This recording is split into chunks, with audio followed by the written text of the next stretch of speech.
We have such sights to show you Hellraiser. Each Hellraiser movie is explained in detail and what does the future of the franchise look like. Hellraiser movies are considered by many to be the best and longest horror series of all time, but there are those who find problems with the lack of diversity in the plot of the subsequent sequels, or those who complain about the budget constraints that plague the movie. But that Clive Barker's 1987 film was far from a classic, and although the sequels may not have been as good as the first film, they are good horror films in their own right. Really great horror films like The Thing and Candyman are based on short stories or novellas, and Hellraiser follows. Clive Barker wrote the novella The Hellbound Heart in 1986, and soon he was making a film based on his own piece of literature.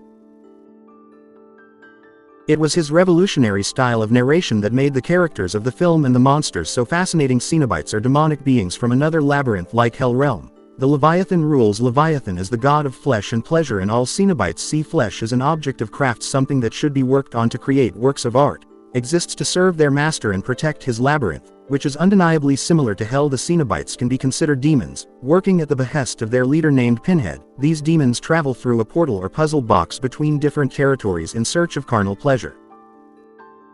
Named after the suit configuration, the most fascinating fact about this box is that whenever someone uses it, the Cenobites show up and try to expose the person to otherworldly pleasures, but this pleasure seems to weak people as a cruel torture.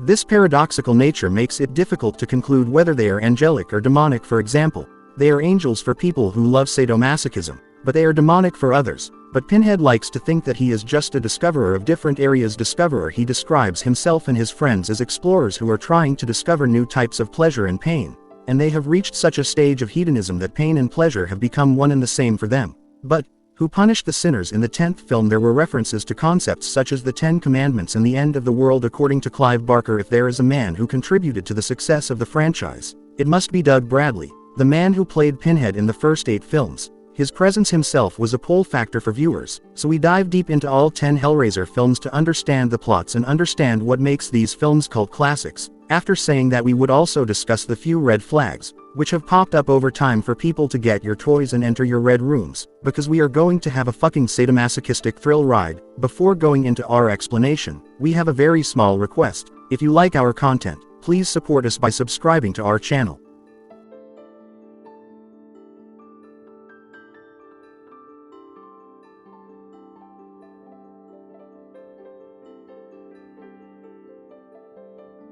This is a small click for you, but for us it means a lot. Thank you. Let's start. We will tear your soul. 1987. Frank Cotton later buys a mysterious puzzle box from a dealer in Morocco. When Frank manages to solve the puzzle, hooks and chains appear out of nowhere and tear him apart. After this cruel carnage, leaving the room with several swinging chains and the bloody remains of Frank's. Soon a figure in black robes appears in the room and he restores Frank's puzzle box to its original state, and the room surprisingly becomes the way it was before Frank solved the puzzle. Frank had a little affair with his brother's wife Larry just before Larry and Julia got married. Despite marrying Larry, Julia still had feelings for Frank. One day Larry cut off his hand in a small accident and the blood dripped from his hand. And has Frank's body been revived in the form of a skinless human figure? Julia finds the seemingly undead Frank, and because of her feelings for him, she agrees to help him with everything in order to regain his former self. To have to consume the lives of dying people. The blood has brought me so far. I need more. Frank had exhausted all forms of sensual pleasures and was looking for new places of sexual and physical satisfaction.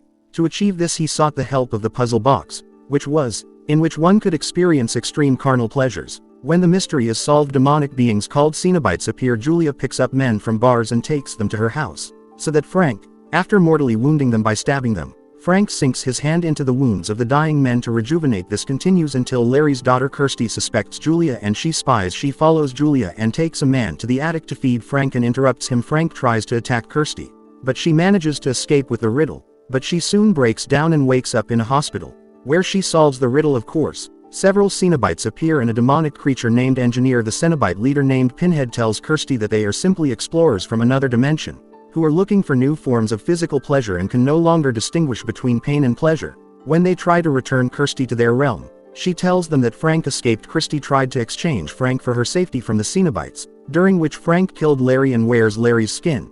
When Kirsty returned home, Frank and Julia tried to kill Kirsty to complete Frank's rejuvenation, but Frank accidentally killed Julia. The Cenobites showed up again and this time finally took care of Frank. After Frank was torn apart, the Cenobites tried to take Kirsty, but she managed to banish her again with the help of the puzzle box. The movie ends with Kirsty throwing the box into a burning pyre and a winged skeleton unit taking away the box. The box finally reaches the Moroccan dealer who sold it to Frank. With Hellraiser, the writer and director Clive Barker has spawned a completely new stream of horror movies. It was bizarre and grotesque, but equally effective and scary. He presents the Cenobites as a peculiar mixture of vampires and zombies, but these demonic beings remain much scarier than zombies and vampires, because they are not only ruthless and mindless, but also have a purpose and a goal. Although they were made with a budget of just under $1 million, the special effects, music and the gloomy theme of the sets gave Hellraisers more value. The gloomy, intense and seriously terrible Hellbound Hellraiser 2 1988. Frank had killed Larry and made Kirsty an orphan. Immediately after that, Kirsty was taken to a psychiatric hospital, where, under the care of Dr. Chennard and his assistant Kyle McRae, Chandra and Kyle questioned Kirsty and she told them to destroy the bloody mattress on which her stepmother Julia had died.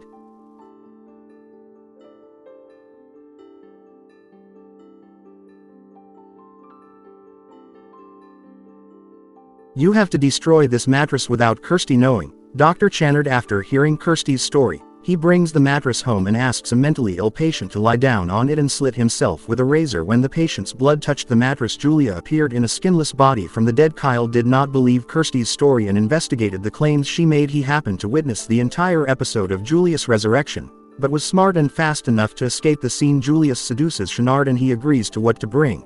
Who can she feed and regenerate with in the meantime? Kyle tells Kirsty that he believed her and the two go to stop Channard. It's all true. But meanwhile, Julia has completely renewed herself and she kills Kyle. While she knocks Kirsty unconscious, Shannon and Julia kidnap another patient named Tiffany. Since she had an affinity for solving puzzles, she forced her to solve the suit configuration that she does, and they enter the labyrinth-like realm of Cenobites. Julia betrays Channard and the god of the infernal realm Leviathan turns him into a Cenobite, during which Pinhead and other Cenobites find Kirsty, who had followed Julia enchanted, and the Cenobites tell her that she was free to explore the realm. Kirsty finds Frank, who tells her that he pretended to be her father and tricked her into dreaming that her father was in trouble. But Julia saves Kirsty by killing Frank, as revenge for him killing her, and the body has consumed. But soon Julia herself dies and only her skin remains. Channard, who is now a Cenobite, finds Kirsty and Tiffany while they were trying to escape, but Pinhead and the other Cenobites prevent him from killing them. Although Channard overpowers the other Cenobites, Kirsty and Tiffany manage to escape and close the door to hell, which had opened the suit configuration. Clive Barker wrote the story for Hellbound and the film picks up the previous film strongly, but the most critical element is the little backstory of Pinhead, who is actually a British military officer named Elliot Spencer. Spencer had solved the laminate configuration and turned into a Cenobite. Dr. Tony Randall followed in Barker's footsteps and made the film a terrific blood feast with dark events happening every now and then. He gave us a glimpse of Leviathan's hell and we couldn't thank him enough. As far as the sequels are concerned, it's important for directors to stick not only to the core story, but also to expand the backstory and subplots. Randall was one of the editors in the previous film and took over the direction for this film, and he intelligently gave Claire Higgins more important roles as Julia and Ashley Lawrence as Kirsty. Barker and Ryder Atkins were just bursting with ideas for the subsequent films, and it was certain that Pinhead would be a recurring character. Barker's ambitious project is in safe hands, but the ongoing pandemic has stopped most filming, and as soon as the situation improves, unfortunately, none of the original stars like Doug Bradley and Ashley Lawrence have said anything about their involvement in the project, but the show is still in the pre-production stage and it would be too early to make any definitive claims.